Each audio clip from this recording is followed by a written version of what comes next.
Deus abençoe, Deus seja louvado, sobretudo por este sábado, não é? Por nós estarmos juntos na casa do Senhor.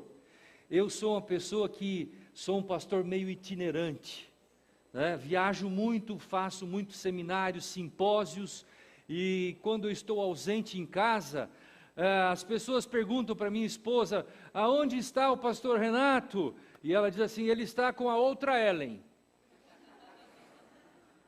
Porque minha esposa chama Ellen também. Bom, e eu tenho que ficar ouvindo as brincadeiras da minha esposa às vezes, né? Mas é bom a gente alegrar um pouquinho. Eu viajo bastante, paramos agora de viajar nesse período de Covid. Eu peguei Covid, infelizmente. Não sei quantos aqui pegaram, mas graças a Deus fui preservado com saúde. Deus nos libertou. Mas todo cuidado é pouco, recomendamos que vocês se cuidem dos seus filhos, né? A igreja tem feito campanhas especiais, não brinquem com isso, né? A igreja respeita aqueles que não querem tomar vacinas. Eu fiz até uma live na quinta-feira agora, no meu canal e no canal do Centro White, falando sobre esse assunto, né? A igreja respeita. Uma pessoa, pastor, perguntou assim: mas quem já pegou a Covid tem a chance muito grande de jamais pegar a Covid, então não precisa tomar vacina. Esse é o argumento que as pessoas estão usando hoje. Mas aí eu respondi dizendo: escuta, e quem garante que quem pegou a Covid pela primeira vez sem vacina estaria vivo hoje? Muita gente que não tomou a vacina não está mais entre nós, já nos deixou. Então confiar na possibilidade de você pegar a Covid, suplantar a Covid, passar pela Covid e estar auto-vacinado, auto-imune, é uma chance muito arriscada. E lembrem-se, a igreja sempre trabalha em consonância, em harmonia com a ciência séria, que faz pesquisas. Há cientistas que trabalham dia e noite, cientistas que trabalham meses, anos, para pesquisar um vírus. Há mais de 5 mil tipos de vírus da Covid. 5 mil tipos de vírus da Covid, só da Covid. Há 10 elevado a 69, são trilhões de vírus que pairam pelo ar. Trilhões e trilhões de vírus diferentes. Se a gente parasse para ver todos, a gente quase não sairia de casa. Mas a gente convive com eles. E por isso que é importante, como vocês passaram aqui, cuidar da saúde, tomar sol, praticar os 8 remédios da natureza, não é? Que são conselhos dados por quem? Pelo nosso Criador. Como criatura, nós temos que ser o quê? Sábios, prudentes. Para fazer o quê? Aplicar esses conselhos na nossa vida, para que a gente possa viver melhor, viver de uma maneira mais saudável e, sobretudo, ontem à noite eu falava com o grupo que veio aqui, né? Sobretudo, cuidar da nossa mente. Por quê? É por meio da nossa mente que Deus o quê? Se comunica conosco. Você tem aqui, ó, esse osso do frontispício, que é o osso mais duro do teu corpo. Alguns dizem que se levar uma bala aqui de revólver, não perfura totalmente. É o osso mais duro. E a pergunta é: por que Deus colocou o osso mais calcificado aqui na frente? Porque está protegendo a área mais sensível aonde Ele usa para falar conosco, que é o nosso lobo frontal, a parte frontal do cérebro que fica bem atrás desse osso. É por aqui que Deus se comunica com você e comigo. E ontem eu li um texto, se você assistiu, lembra? 1 Coríntios capítulo 3, 1 Coríntios capítulo 6, que o nosso corpo é o quê? É o templo, é o santuário para a habitação do Espírito de Deus. Se você comer qualquer coisa que fizer mal, estimulante, se você dormir 2, 3, 4 horas da manhã, o que vai acontecer com o teu cérebro? Ele vai estar disponível para você ouvir a voz de Deus? Não. Se você for intemperante na alimentação, no cuidado com o corpo, não praticar exercício algum, não é? não tomar sol. Então todas essas coisas, elas vêm de Deus, porque Ele nos orienta a nós praticarmos essas coisas, para que nós possamos estar mais aptos e dispostos a compreendermos a sua vontade para a nossa vida. Então, é como um pai chega para um filho e fala assim: filho, vem aqui, o papai vai orientar você. Olha, você vai à escola hoje, mas você faça isso desta maneira, não faça isso da outra maneira, porque não vai dar certo. E o papai mostra o caminho que o filho tem que andar. Deus, Ele é um Deus de amor, e Ele mostrou todo o caminho. Eu tenho dito nas igrejas por onde passo, que Deus já desenhou o mapa, Deus já traçou a rota, delineou o caminho. A única coisa que nós temos que fazer, o que é? Seguir o que Deus já traçou. Caminhar no caminho que Ele já delineou. Não há nada novo debaixo do sol. Deus já revelou tudo para nós. Tem gente que acha que fica descobrindo coisas novas aí, colocando nas mídias sociais, falando coisas que não há nada novo. O que aconteceu? Já aconteceu no passado, já aconteceu no tempo de Ellen White, e a vida é assim. E eu vou introduzir a minha fala, queridos, dizendo uma coisa a vocês, em nome de Jesus. Se você quer ser feliz, se você quer garantir a tua salvação e a vida eterna, faça a vontade, ande nos caminhos do Senhor, ande segundo as promessas de Deus, pratique o que Deus falou para você praticar. Não se desvie dos caminhos de Deus. Porque aquele que se desvia dos caminhos de Deus, vai andar nos caminhos das trevas, e não vai alcançar a salvação e a vida eterna. Por isso que nós, na igreja, valorizamos tanto o quê? O estudo da palavra de Deus. E eu convido você, abra sua Bíblia, livro de Amós, um dos textos mais conhecidos e usados, e esse texto confirma tudo o que eu falei agora na minha introdução.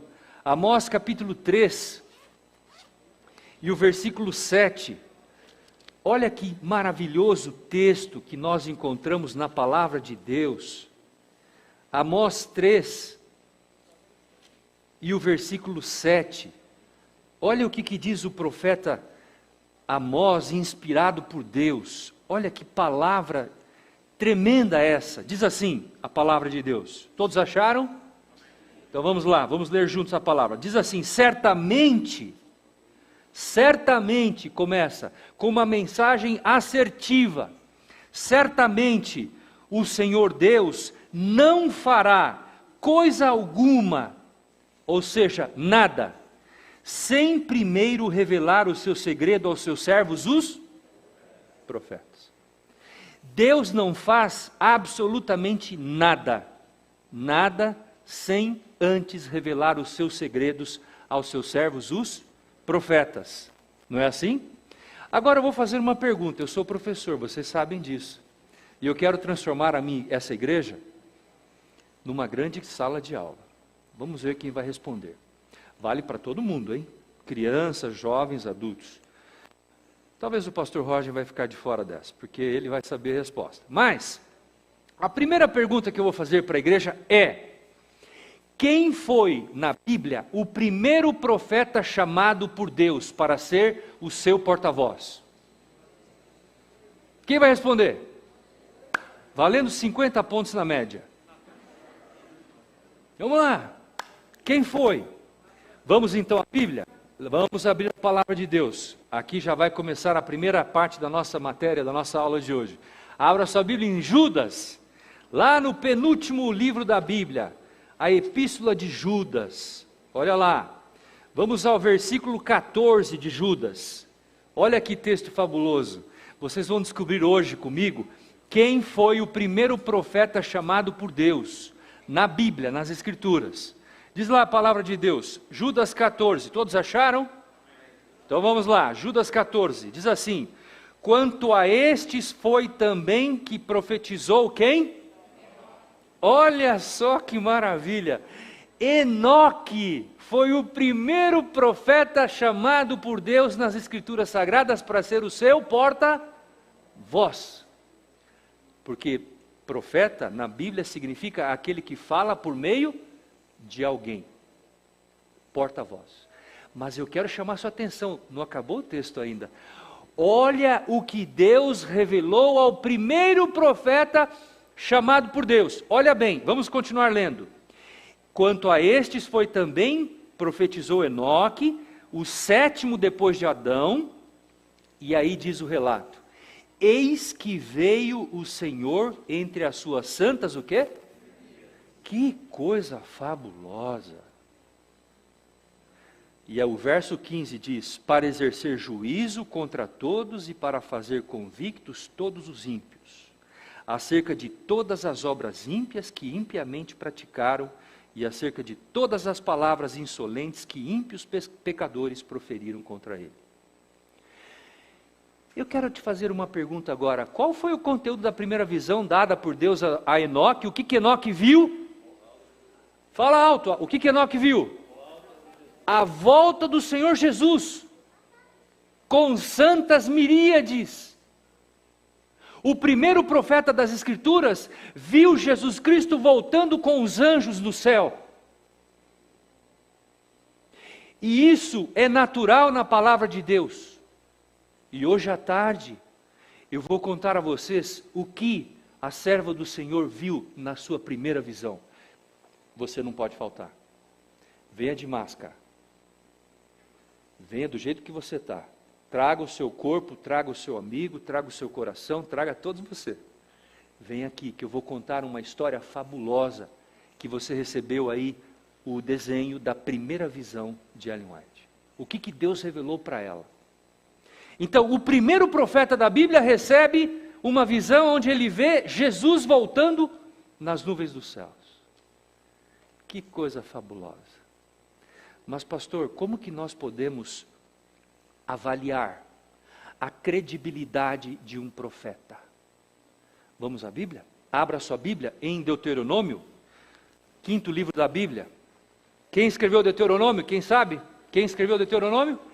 Moisés. Muito bem. Moisés. Deuteronômio capítulo 18, a partir do versículo 15. Vamos ver o que Deus fala a respeito de um profeta. Qual é o critério que Deus usa para avaliar um profeta? Olha o que Deus diz por meio do profeta Moisés. Diz assim, verso 15. Todos acharam? Então vamos. O Senhor teu Deus te suscitará um profeta do meio de ti, de teus irmãos. Semelhante a mim, a ele ouvirás. Verso 18. Suscitar-lhes-ei um profeta do meio de seus irmãos, semelhante a ti, em cuja boca farei o quê? Pode falar mais alto. Em cuja boca? Quem que fala por meio de um profeta? Vamos entender isso? Quando a gente está lendo a palavra de Deus, a Bíblia, nós não estamos lendo a palavra de um profeta. O profeta está falando em nome de Deus. É Deus que coloca no seu pensamento, na sua boca, as suas palavras. Ele, Deus, está falando por meio do profeta. Então a voz que você lê na Bíblia não é a voz de os seres humanos. É a voz de Deus, diretamente vinda do trono de Deus. E continuando o verso diz assim, olha lá, continuando o verso 18, e ele lhes falará tudo o que eu lhe ordenar. 19, diz assim, de todo aquele que não ouvir as minhas palavras, que ele falar em meu nome, disso não pedirei conta. Agora o verso 20, porém o profeta, que presumir de falar alguma coisa em meu nome, que eu não lhe mandei falar, ou que falar em nome de outros deuses, esse profeta será o quê? Morto. Jesus falou lá em Mateus 24, que no final dos tempos haveriam o quê? Falsos? Lembra disso? Então eu vou falar uma coisinha aqui antes de terminar a leitura desse texto. Olha bem para mim aqui, toda a igreja, jovens, crianças e adultos. Olha aqui. Tem muita gente estudando hoje a Bíblia por meio disso aqui, ó. Tem muita gente ouvindo ruídos Por meio das mídias sociais. Tem muita gente colocando dúvidas na sua cabeça, por meio do WhatsApp, do Facebook, do Instagram e outros caminhos que você tem, outros aplicativos. E essa não é definitivamente a forma que Deus orienta-nos a buscarmos a compreensão da palavra de Deus. A palavra de Deus, as coisas espirituais, são compreendidas de forma espiritualmente falando. Tome cuidado quando você receber um post e entrar na tua caixa de mensagens e você passa logo para frente. Seja prudente. Examine a palavra, como Deus fala, examinai as Escrituras, São João 5,39. Examinai as Escrituras, porque vós cuidais ter nela a vida eterna. Nós precisamos examinar tudo o que entra no nosso celular, porque o que está aqui vai para a nossa mente. Portanto, nós não podemos ser adventistas das mídias sociais. A nossa vida espiritual não pode ser baseada em mídias sociais. Nossa vida espiritual tem que estar fundamentada na palavra de Deus, a Bíblia, na voz profética. Examinar texto por texto, palavra por palavra, reter aquilo que é bom, o que não é bom, rejeita. Não passe à frente. Eu tenho convivido com dezenas, milhares de pessoas ao longo da minha trajetória como pastor há mais de 30 anos. E eu tenho conhecimento de pessoas que trabalham mais no campo das dúvidas do que no campo das certezas. Gostam mais de duvidar do que falar de forma assertiva, do que crer nas verdades bíblicas. E parece que há pessoas que são atraídas pelas dúvidas. E eu quero lembrar só uma coisa a você. Você se lembra daquela experiência lá no capítulo 2 e 3 da Bíblia, de Gênesis? Que entra em cena uma serpente na história da humanidade, e ela faz o que com aquela mulher chamada Eva, a nossa primeira mãe? Coloca na cabeça dela uma dúvida. Pronto. Será? É verdade que Deus falou isso? Não, certamente não morrerás, porque você vai ser igual a Deus. Olha bem o subterfúgio. Olha o sofisma. Sofisma, entende o que é sofisma? Sofisma é 99% de verdade e 1% de mentira. Só que não existe 99% de verdade e 1% de mentira. Porque esse 1% de mentira torna tudo o quê? Mentira. Apaga toda a verdade. Ele colocou um não, só um nãozinho ali. E Eva, lamentavelmente. Lamentavelmente. Estão me ouvindo? Conseguem? Ok. Eu acho que vou colocar um pouco mais para frente. Muito bem. Bom, então vamos continuar a leitura de Deuteronômio 18. Até aqui tudo bem? Estão comigo? Ou estão semigo? Estão comigo? Tudo certo. Vamos em frente então, avante. Vamos ligar as antenas, vamos lá. Se vocês foram alegres comigo, eu estou tentando ser alegres com vocês. Vamos lá então. Verso 20, diz a palavra. Porém, bom, já lemos 20, vamos ao 21. Se disseres no teu coração, como conhecereis a palavra que o Senhor não falou? Agora olha o 22, do 18. Sabe que quando esse profeta falar em nome do Senhor, e a palavra dele não cumprir, nem suceder como profetizou, esta é palavra que o Senhor não disse. Com soberba a falou o tal profeta, não tenhas temor dele. Ou em outras palavras, não dê ouvidos à sua voz. O profeta, quando ele fala alguma coisa, e a sua voz, a sua profecia não se cumpre, nós não devemos o quê? Ouvi-lo. E tem muitas vozes hoje, amigo, dezenas, milhares de vozes hoje, espalhadas por todos os lugares, inclusive pelas mídias, pela televisão, pessoas se autoconsiderando profetas, falando em nome de Deus, e enganando a muitos, e o pior é que às vezes enganam até os próprios escolhidos de Deus, remanescente de Deus, e nós não podemos ser enganados por isso, queridos. E para não sermos enganados, o que acontece? Nós temos que voltar a nossa atenção à palavra. É a nossa única regra de fé, nosso único guia seguro. Agora, eu quero chamar a sua atenção. O tema da nossa mensagem de hoje é um presente de Deus. Deus nos deu muitos presentes. Muitos. A criação é um grande presente para nós. A nossa vida é um grande presente. Os nossos filhos, eu estou vendo aqui filhos, olha que crianças lindas. Filhos, pastor, tem filhos. Todos nós somos filhos, é óbvio. Temos pai, mãe. Não é? Um grande presente. A palavra de Deus é um grande presente para nós. Olha aqui um presente. Que presente. A presença dos anjos é um presente de Deus, que nos protege em 24 horas. Um grande presente. O Espírito Santo. Quantas coisas boas a gente poderia falar de presentes. A Bíblia está cheia de exemplos de grandes presentes. Mas eu queria dizer para vocês que o presente mais importante que Deus poderia conceder ao seu povo é Ele ter mantido o canal de comunicação com o seu povo, com os seus filhos. Esse canal do diálogo, quem é casado sabe o que eu estou falando. Eu sou casado há 31 anos. Quando rompe-se o diálogo entre marido e mulher, o que acontece com o relacionamento? Deteriora, começa a ir para o ralo.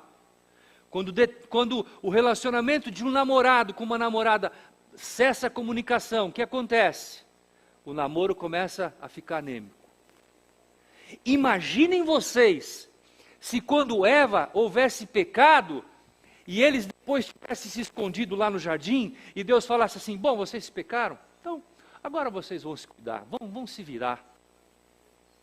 Deus foi atrás e falou, onde estás? Deus não falou com Eva, hein? É coisa interessante isso. Deus não perguntou, Eva, onde você está? Você pecou. Deus foi para Adão. Adão, o que significa isso? Que o marido tem um grau, um componente de importância sobre o cuidado da sua família. Maridos que me escutam, sejam responsáveis com suas esposas e com seus filhos, porque vocês são os sacerdotes da família. E mães, em Israel, vocês são as rainhas dos lares de Israel. Ouçam a voz do seu marido, obviamente, quando ele é temente a Deus. Mas o seu marido tem uma responsabilidade sobre você, sobre a sua família. Agora, quando Deus vai a Adão, melhor, e pergunta, onde estás? Deus estava preocupado em quê? Em reconectar aquilo que o pecado havia rompido. O pecado abriu um grande abismo que era intransponível, que o homem não poderia mais chegar a Deus, impossível. Mas Deus foi até ele e falou assim, onde você está? Vem aqui, eu quero falar com você. O que aconteceu? Deus retoma essa comunicação. Queridos, sabe o que eu posso falar para vocês nesse momento? Esse para mim é o maior presente que Deus pôde conceder à humanidade. E sabe quem foi falar com Adão lá no jardim? Quem foi o ser da Trindade que procurou Adão para conversar lá no jardim? O Pai, o Filho ou o Espírito Santo? Quem foi? Quem foi? O Pai? Quem foi? Está vendo como a gente precisa estudar a palavra? Quem foi procurar Adão para conversar? Foi o nosso Senhor Jesus Cristo, o Filho, a segunda pessoa da Trindade. O mesmo que havia criado Adão e Eva. O mesmo que havia soprado no fôlego, no nariz dele o fôlego da vida. Jesus. Aquele Jesus que procurou Adão no jardim, era o mesmo Jesus que foi entregue, que entregou a sua vida na cruz do Calvário, para morrer por ele. E esse assunto poderia dar uma semana de estudos. Porque havia Deus feito, o Pai, feito uma aliança com Cristo lá no céu, antes da fundação do mundo. Eles deram as mãos, isso está no livro Desejo das Nações, página 789. Eles deram a mão, fazendo uma aliança eterna, de que se o homem viesse a pecar, o Filho daria vida em troca da morte do homem,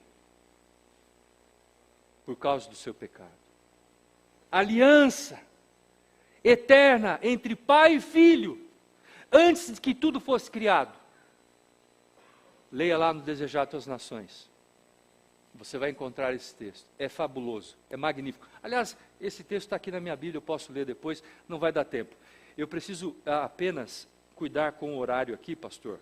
Eu vou até que horas aqui? Me fale, por favor. Eu preciso respeitar vocês, obviamente. Mas a gente tem conteúdo para falar bastante. Mas enfim, até que horas? 11h30? 11h40? Positivo. Então vamos respeitar o horário. Por favor, coloque o texto na tela, para nós começarmos então a leitura do tema desta manhã. Um presente de Deus. Aí está. Temos até uma pessoa com libras, que coisa fabulosa. Parabéns por essa igreja ser inclusiva. Deus seja louvado. Deus sempre chama os seus profetas em tempos onde há necessidade. Presta atenção nisso. Quando houve uma crise terrível na história da humanidade, no primeiro ciclo da história, no período diluviano, quem Deus chamou para ser o seu profeta, o seu porta-voz? Noé. Quantos anos ele pregou? 120 anos. Olha bem, Noé foi um profeta por 120 anos, anunciando o quê? Qual foi a pregação de Noé? Que Deus iria destruir o quê? O mundo, por meio do quê? Da água. Quem deu ouvidos à voz de Noé? Bom, então vamos parar um pouquinho aqui. Olhem bem para mim aqui, em nome de Jesus. O ser humano não é naturalmente disposto a ouvir a voz profética. O ser humano não tem uma inclinação natural para ouvir a voz profética. O ser humano sempre quer ouvir a sua própria voz. Ou a voz de alguém que lhe agrade. Ou a voz da sua própria consciência. Fazer as coisas do seu jeito. E não escutar o que Deus determina. Mas Deus, na sua infinita graça, vai lá e fala assim: filho, vem aqui, eu vou cuidar de você, não se afaste de mim, eu amo você, eu dei a vida por você, não se afaste, venha de volta para os braços de Cristo. Esse é o convite de Jesus do Gênesis ao Apocalipse. É o convite que Jesus faz todo dia para nós, da voz profética. E às vezes a gente não se dispõe a ouvir essa voz, quer fazer as coisas do nosso jeito, quer procurar atalhos, e não dá certo. Queridos, ninguém ouviu a voz de Noé, e todos foram destruídos, só a sua família entrou na arca. 120 anos. Pergunto a vocês, quantas páginas da Bíblia Noé escreveu? Nenhum. Será que Noé é um profeta de inferior qualidade a Moisés? Sim ou não? Não. Porque ele não escreveu nada, mas Moisés escreveu. Mas ele, Noé, ele viveu para um tempo diferente. O propósito dele, a função dele, foi pregar, foi falar em nome de Deus. Moisés foi falar e foi também o quê? Registrar, escrever. E por isso que nós temos os deuterocanônicos, os 5 livros da Bíblia, iniciais. E mais o que Moisés escreveu na Bíblia? Quem sabe? Valendo 100 pontos na média. Que salmo? Quantos salmos ele escreveu? 1. Qual salmo ele escreveu? 90. Leia lá depois o Salmo 90, lá. Ensina-nos a contar os nossos dias, para que alcancemos coração sábio. Né? Os anos podem subir a 80, no máximo 90. Isso foi Moisés que escreveu, por meio da orientação divina. Então Moisés escreveu 5 livros e um salmo. Olha que coisa bonita. Agora eu queria fazer uma pergunta. Moisés também foi chamado por Deus, não é?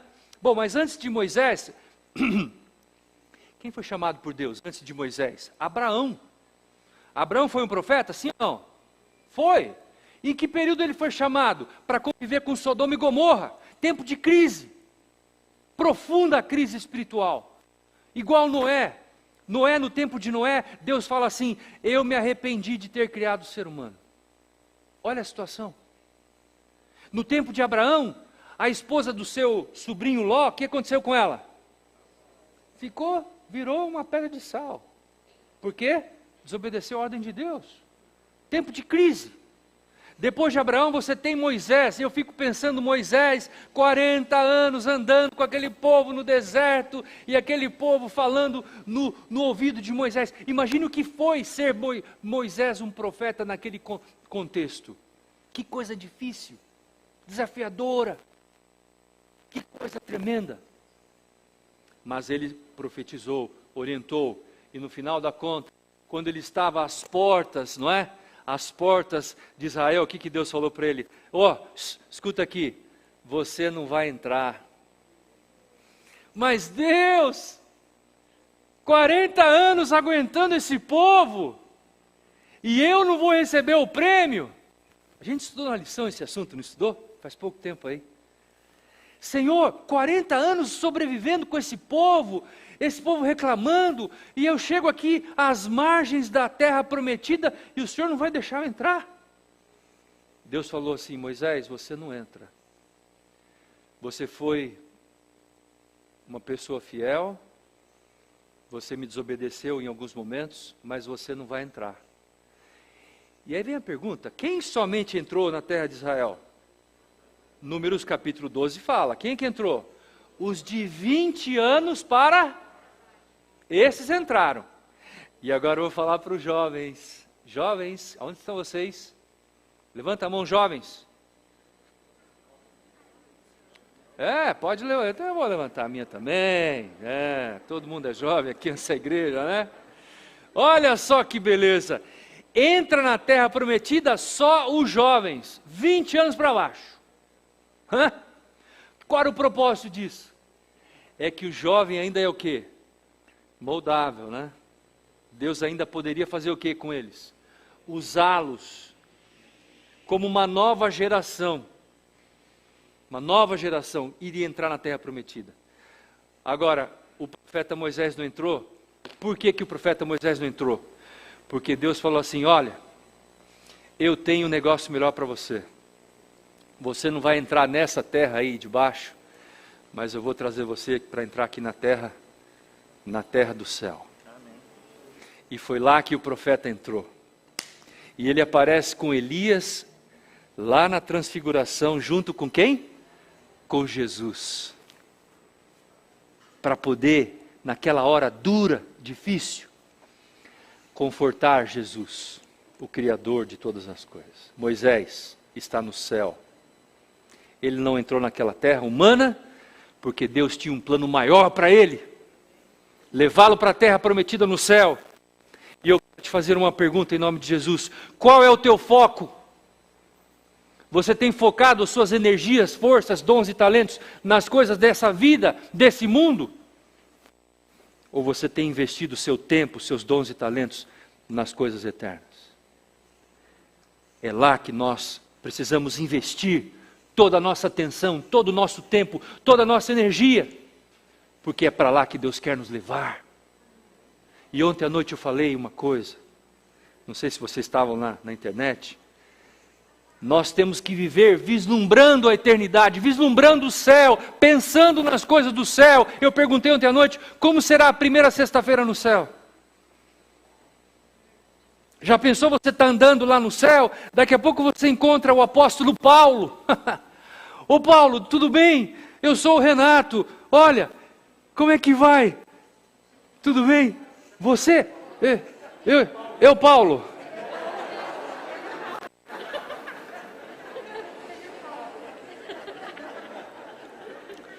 Paulo, isso é para ficar marcado para a história. Não. Olha o que ele me falou. Nunca mais, eu vou dizer para você, lá no céu nós vamos repetir essa cena. Que Deus te abençoe. Lá no céu eu quero repetir essa cena, eu e você, você e Paulo.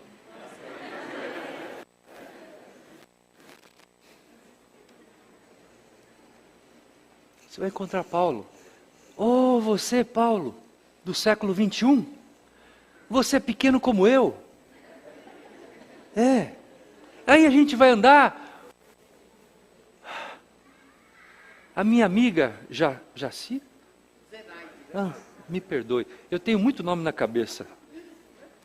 Guardar todos é quase impossível. A Zenaide, no céu, vai estar andando, de repente, sabe quem ela vai encontrar? Maria, mãe de Jesus.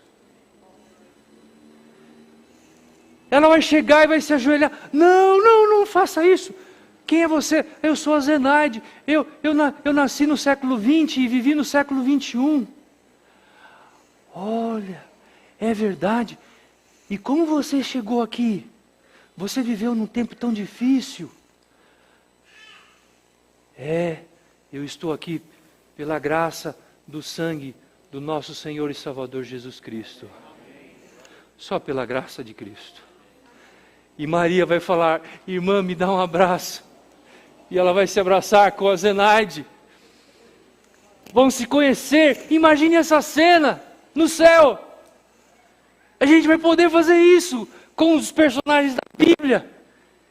E quando chegar a vez de Jesus? E quando chegar a vez do Espírito Santo? E quando chegar a vez? Quando chegar a vez do nosso anjo? O que você vai falar para ele? Ele vai contar tudo para você. Ele fala: olha, você lembra aquela vez que você estava lá naquela avenida de Santo André? Você lembra lá? Você estava indo para o mercado. Eu livrei você de um assalto. Você ia morrer. Porque tinha uma pessoa lá com um revólver na mão querendo te matar. E eu desviei você do caminho. Te levei você para outro lugar. Você nem sabe disso. Sabe por que eu fiz isso? Porque eu queria salvar você. Eu queria te livrar, para você continuar falando e pregando do amor, da graça de Cristo às pessoas.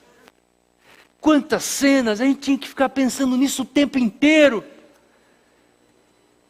Para a gente poder, sabe o quê? Se desligar desse mundo, se desligar das coisas dessa vida e almejar a eternidade, ter os vislumbres contínuos da eternidade.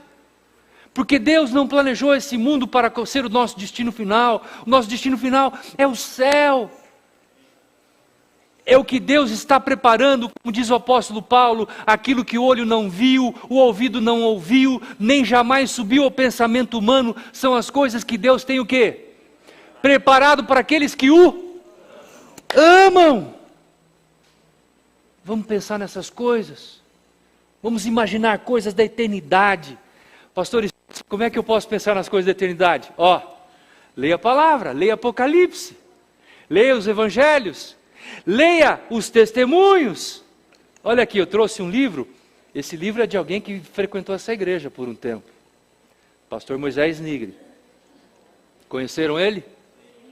Olha aqui, está assinado por ele. Ele me doou. Morava em Santo André quando faleceu. Eu fiz uma entrevista com ele. Leiam os testemunhos. Sobretudo leia o livro História da Redenção, o grande conflito.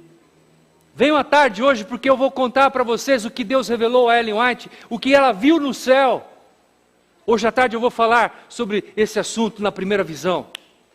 Bom, Deus chama Moisés, Deus chama Isaías. Meus amigos, vamos ler o que Deus fala para Isaías? Abra sua Bíblia. Quanta coisa boa a gente tem para falar para a igreja, né? Mas o tempo não permite a gente falar tudo, né? Vai lá, abra sua Bíblia. Isaías foi um dos tempos mais críticos da história do povo de Israel. Abra sua Bíblia. Isaías, ele profetizou por 60 anos. Viveu num tempo crítico, onde as pessoas... Olha o que Deus fala para Isaías. Isaías 5, verso 20. Olha lá, Isaías 5, 20. O pianista já chegou perto de mim aqui. Sinal que tem que acabar. Isaías 5:20. Eu já conheço a igreja de Santo André. O pianista chegou perto, fecha a conta e vamos embora. 5:20, olha lá. Ai dos que ao mal chamam o quê? Bem. E ao bem, mal. Que fazem da escuridade luz e da luz, escuridade. que põem o amargo por doce e o doce por amargo. Ai dos que são sábios aos seus próprios olhos e prudentes em seu próprio conceito. Será que essa palavra é para mim, para você hoje? Será que essa palavra é para você e para mim hoje? Será que a gente está tentando viver de acordo com a nossa própria compreensão das coisas, da verdade, do que é certo, do que é errado? Será que a gente não está fazendo das coisas erradas certas e das certas erradas? Do amargo doce e do doce por amargo? A palavra está dizendo isso. Abra sua Bíblia. 42 de Isaías. Agora eu vou tocar num calcanhar de Aquiles. Meu e de vocês todos. Abra sua Bíblia. Isaías 42. Olha o que a palavra de Deus fala. Verso 17. No tempo de Isaías, antes de eu ler o texto, eu vou só dar o contexto. No tempo de Isaías, o povo de Israel fazia deuses de 4 tipos de materiais. Eles faziam deuses de barro, faziam deuses de pedra, faziam deuses de madeira e faziam deuses de metal. E eles pegavam esses deuses, esculpiam deuses e penduravam nas suas roupas, no pescoço, penduravam na orelha, penduravam nas pernas. E eles até carregavam os deuses em pequenos oráculos quando viajavam. Levavam deuses. Vejam, era o povo de Deus, adorando outros deuses. E olha o que Deus vai falar para Isaías 42:17. Olha lá. Olha lá. Tornarão atrás e confundir-se-ão de vergonha os que confiam em o quê? E as imagens de quê? Dizem, vós sois o quê? Você tem alguma imagem de fundição na sua mão? Não? Eu estou mexendo com você, está me escutando ou não? Será que hoje a gente tem alguma imagem de fundição na nossa mão? Feita de metal? Será que esses equipamentos, dispositivos, estão se tornando os nossos deuses do século 21? Pare para pensar um pouco. Eu quero que você grave esse texto, porque essa é a voz de Deus para nós hoje. Tem muita gente gastando mais tempo com o seu celular do que com a palavra. Escutando mais os conselhos das mídias sociais do que com qualquer outra coisa. E Deus está dizendo aqui: tornarão atrás e confundir-se-ão de vergonha os que confiam em imagens de escultura e as imagens de fundição dizem, vós sois nossos deuses. 41:29, para encerrar Isaías. Diz assim, 41:29. Eis que todos esses deuses são nada, as suas obras são coisa alguma, e as suas imagens de fundição são o quê? Vento e vácuo. Olha só a expressão da Bíblia. São nada. São vento e vácuo. Há deuses que são de matéria-prima. E hoje eu poderia dizer isso em nome de Jesus para vocês, com todo respeito. Há deuses hoje que são deuses virtuais. Deuses virtuais.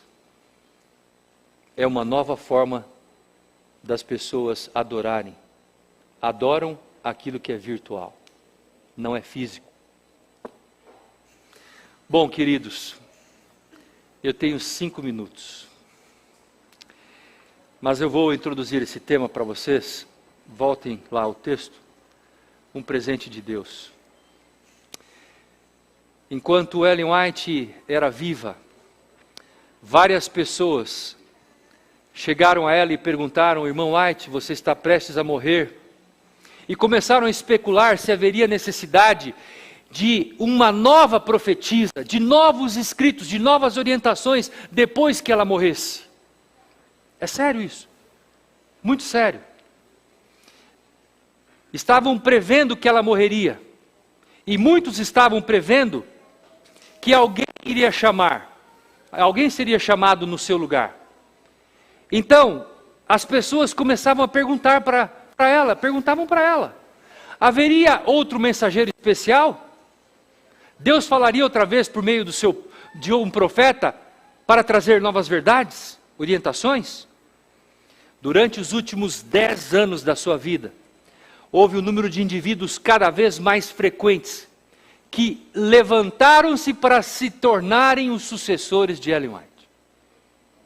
No tempo dela. Alguns deles escreviam para ela. Outros vieram visitá-la pessoalmente. Alguns consultavam os líderes da igreja, presidente da associação geral. Olha, pastor, se a senhora White morrer, eu vou ser o próximo sucessor dela. Espera um pouquinho. Aconteceu isso? O que eu estou narrando para vocês. Cada pessoa estava confiante de que ele se tornaria o sucessor de Ellen White.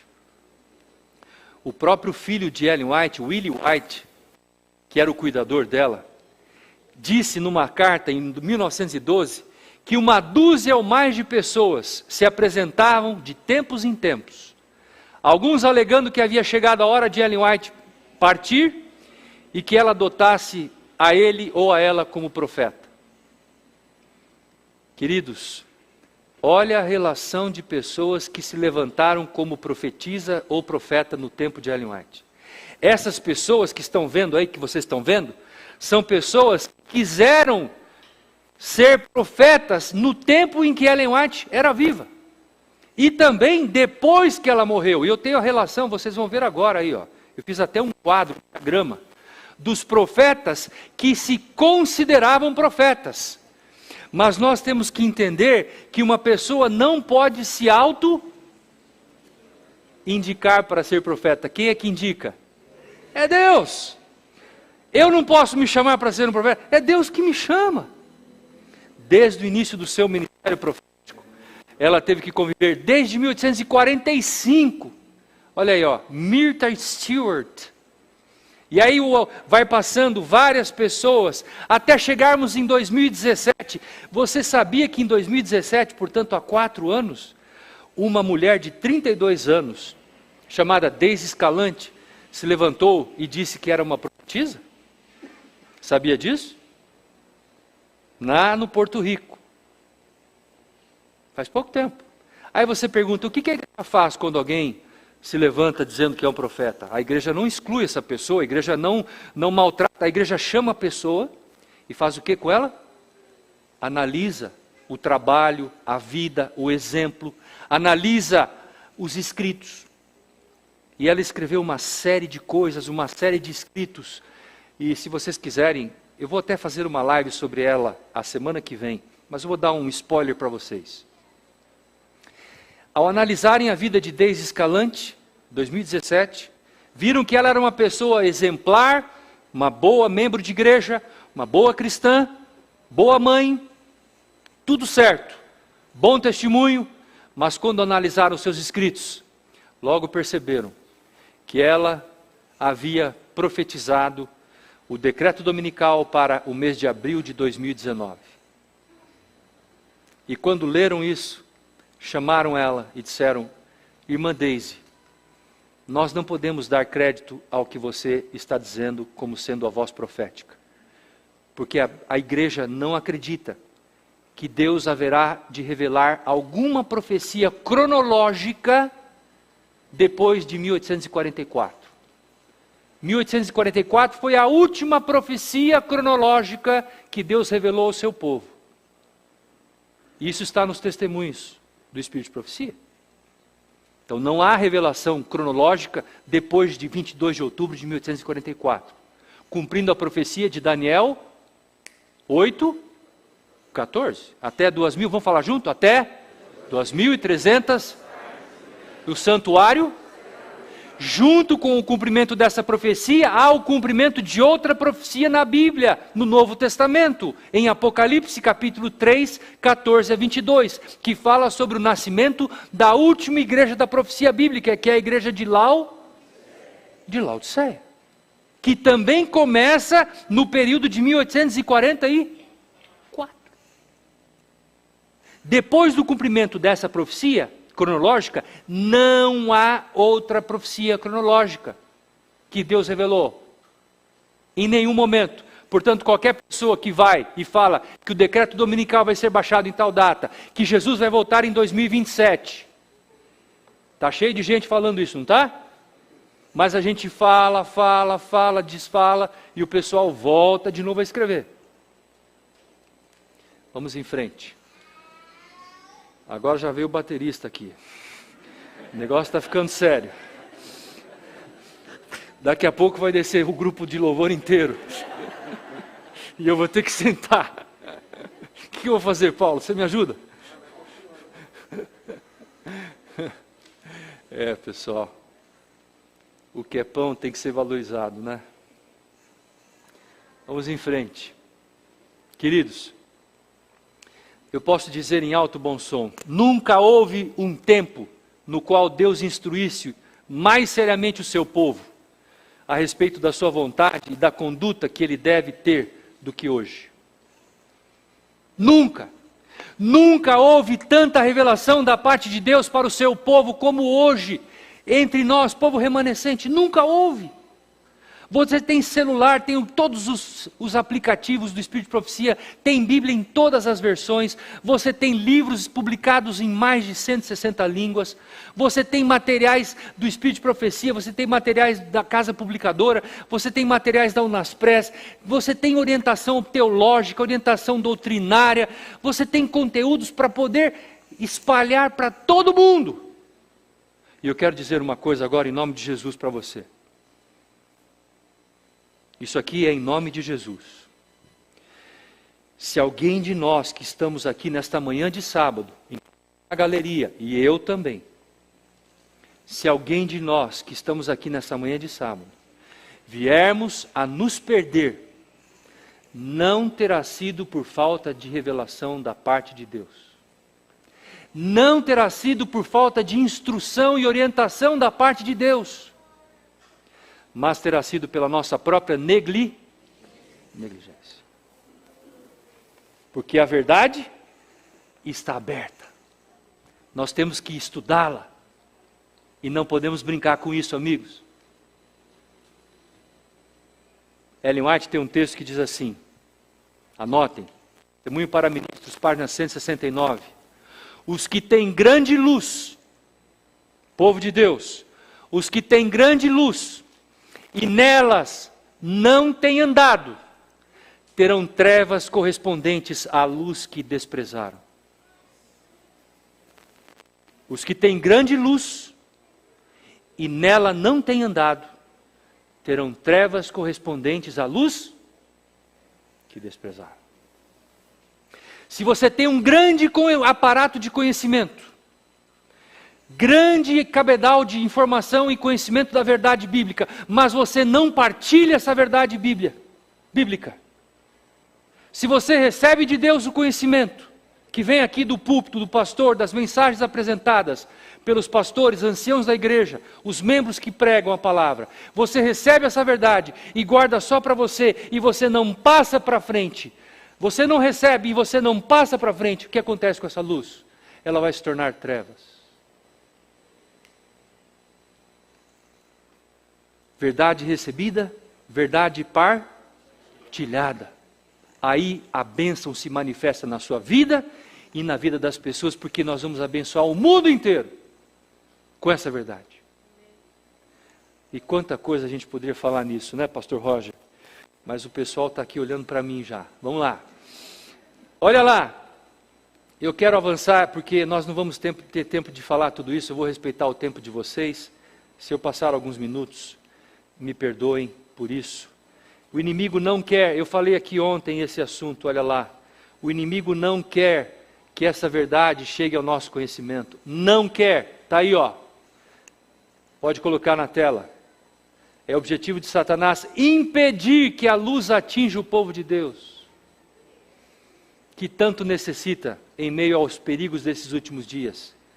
Satanás está semeando o quê? Olha lá. Dúvidas, inventando objeções ao testemunho que Deus envia. Quinto volume dos Testemunhos para a Igreja, página 675. Anotem isso. Bom, vai ficar gravado na igreja, não vai? Vocês podem assistir depois em casa. Vale a pena meditar nisso aí. Lembra da palavra dúvida que eu falei? Está aí, ó. Está confirmado nesse texto, não é? Aí estão os críticos, não é?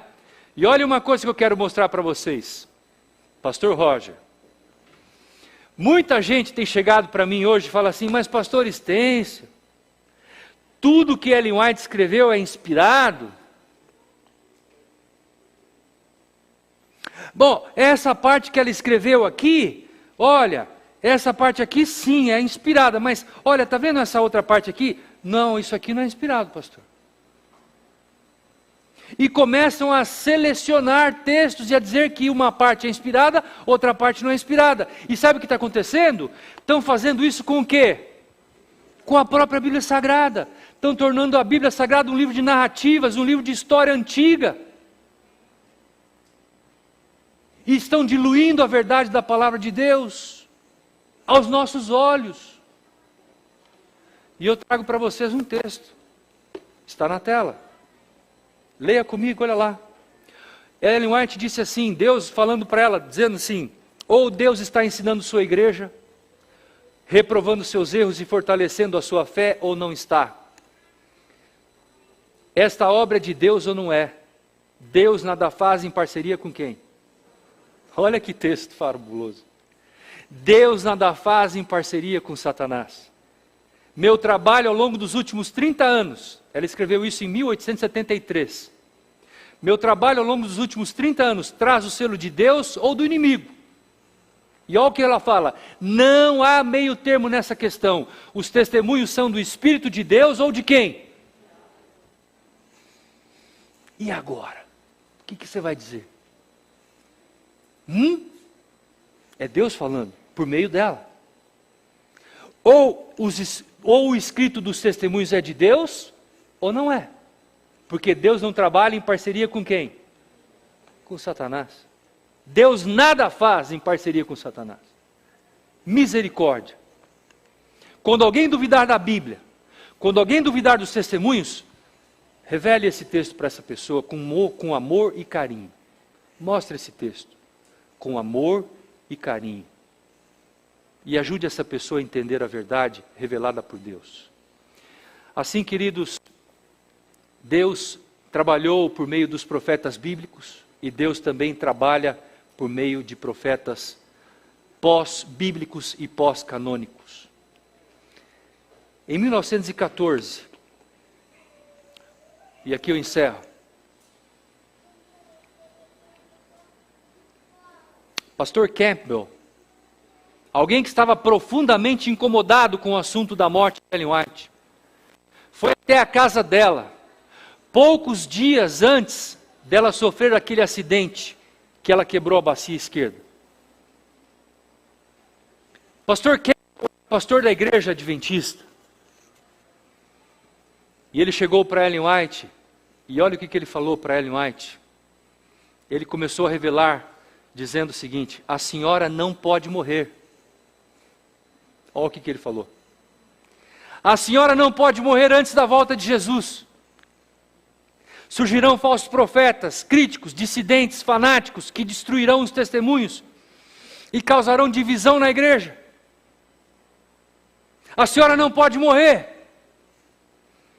Ellen White, na sua serenidade, olhou para o pastor Campbell e disse, Pastor Campbell, Deus é perfeitamente capaz de instruir os seus servos e cuidar da sua obra com sua infinita sabedoria e propósito. Amém?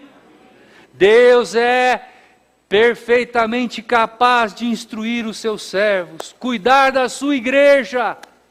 Pastor Campbell, não se preocupe. E ao lado dela, enquanto ela falava isso, havia uma pilha de livros. Pastor Campbell indagou, no caso então do Senhor chamar você para o descanso, disse ele a Ellen White, outra pessoa seria escolhida para tomar o seu lugar? Perguntou o pastor Campbell. Ao lado dela estava uma pilha de livros, como está aqui nesta manhã. Estava ali a Bíblia, a palavra de Deus e os seus escritos. Ela então, olhando para o pastor Campbell, respondeu da seguinte: ela passou a mão naqueles livros e lhe disse: pastor Campbell, nesses livros estão delineados a informação necessária para o povo, para o resto de sua jornada até a Canaã celestial. O que você diz? Aqui nesses livros, a palavra, os livros da revelação profética, estão delineados a orientação, o conteúdo necessário para guiar e conduzir o povo com segurança até a Canaã celestial.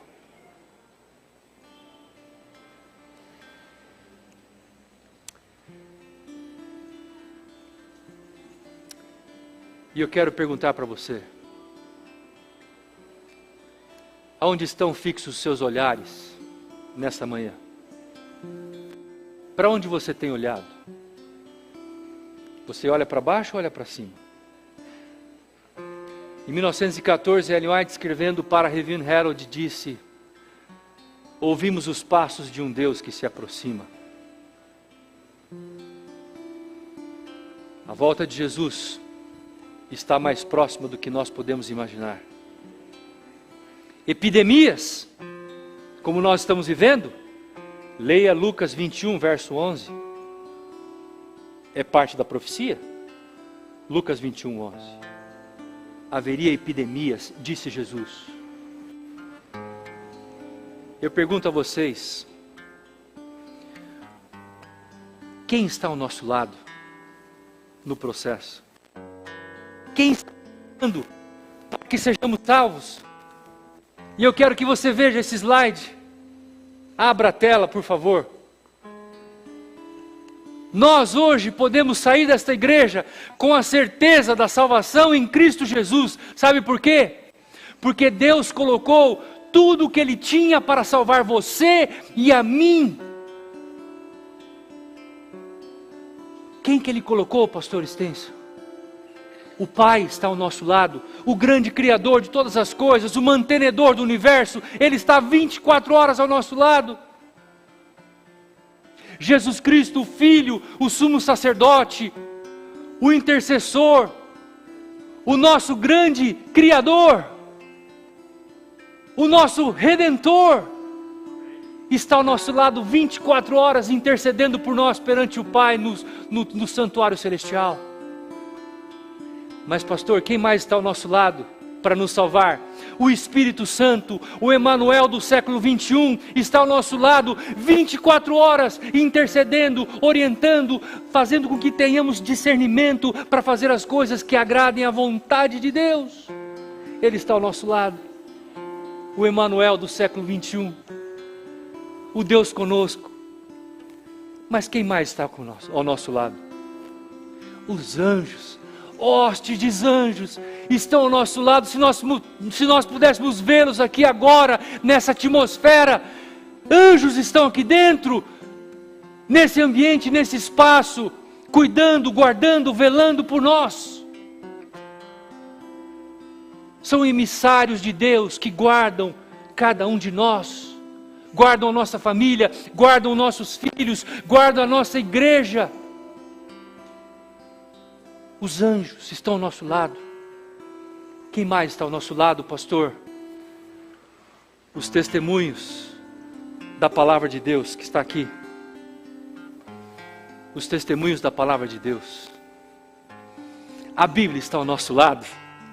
Nossa grande luz, nossa grande bússola que ilumina o nosso caminho, que nos guia os passos, que nos dirige e nos conduz. A palavra está ao nosso lado. E aqueles que fizerem da palavra a sua regra de fé, não se desviarão do caminho, chegarão firmes e salvos à terra prometida. Amém? A palavra está ao nosso lado. Pastor, quem mais está ao nosso lado? Está aqui, ó. Os testemunhos. Eu trouxe até para vocês verem aqui, ó. Ao longo dos seus 70 anos de ofício profético, Ellen White escreveu mais de 100 mil páginas iguais a essa. 100 mil à mão, das quais surgiram mais de 150 livros hoje, publicados na língua inglesa, e 93 traduzidos para o português. 100 mil páginas. Os testemunhos estão ao nosso lado. Pastor Estêncio, encerrando. Quem mais está ao nosso lado? Aí está. Voltando à igreja. A igreja adventista. A igreja está ao nosso lado. E quem é a igreja? Pergunto, quem é a igreja? Nós. Nós formamos uma grande família, guiadas pelo pastor e guiados pelo sumo pastor que é Cristo, dirigidos pelo Espírito Santo. Nós formamos uma só família que nos reunimos no sábado, aos domingos, às quartas-feiras, nos abraçamos, nos beijamos, porque nós estamos todos juntos caminhando em direção à Canaã Celestial, e nós queremos todos juntos chegar lá, com os nossos filhos, com os nossos queridos. Nós somos parte da mesma família, amigos. Eu perguntaria a você, o que poderia Deus mais fazer por nós para nos salvar? O que Deus poderia fazer mais para nos salvar? Hebreus capítulo 2, verso 3. A palavra de Deus. E aqui eu encerro. A palavra diz: como escaparemos nós, negligenciarmos tão grande salvação? Como nós podemos fugir dos braços de Jesus? Não há como, é impossível. Temos que fazer muita força. Queridos, o céu é logo ali, e Deus está esperando você e eu para colocar em nossa cabeça uma coroa, e na coroa vai ter uma pedrinha branca, e nessa pedrinha branca vai estar o seu novo nome. Eu queria fazer um apelo, mas eu não posso. Mas o apelo vem de Jesus. Eu não posso por causa da pandemia, mas eu poderia fazer o apelo. Mas, queridos, eu quero receber essa coroa das mãos de Jesus Cristo, contendo nela uma pedrinha com o meu novo nome. Eu pergunto, quem de vocês quer receber essa coroa? Levante sua mão. Fique em pé. Louvado seja Deus. O que fazemos agora? Oração? Oração. Louvado seja Deus. Eu espero que a mensagem de hoje tenha entrado pelos seus ouvidos, passado pela tua mente e descido para o teu coração. E que você jamais se esqueça desse sábado na sua vida. Jamais. Porque Deus fez tudo para salvar você e a mim. Vamos orar.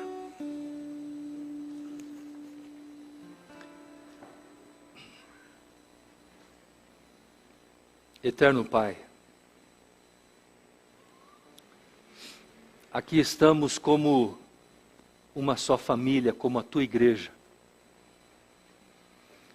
Fazemos parte do povo remanescente que tu chamaste e escolheste para ser o teu representante aqui nessa terra.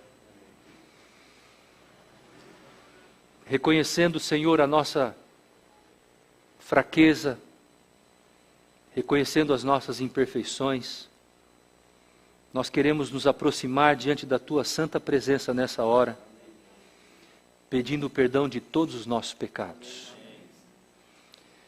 E eu clamo em nome de Jesus que tu nos laves e nos purifiques de todos os nossos pecados, para que a nossa súplica, a nossa oração seja aceita diante do teu santo trono de graça.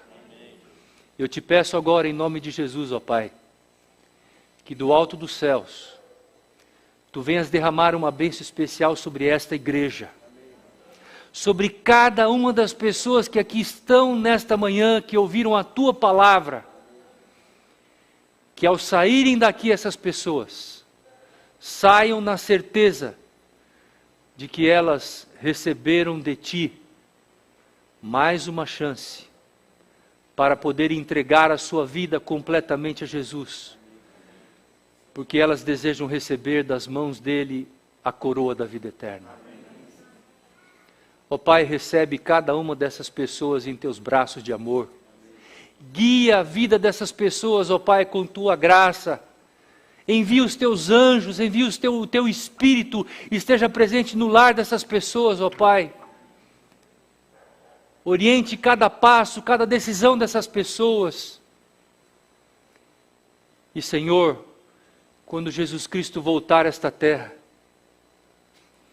que cada pai, cada mãe desta igreja possa estar diante do nosso Salvador, apresentar diante dele os seus filhos, a fim de subirem com Cristo para receberem o prêmio da vida eterna. E nesse instante nós rogamos a Ti, que Tu nos despeças com a Tua bênção e com a Tua paz. Que a graça do Senhor Jesus Cristo, o amor de Deus o Pai e a comunhão do Divino Espírito estejam com todos nós, desde agora e para todo sempre, pois oramos em nome de Cristo Jesus. Amém.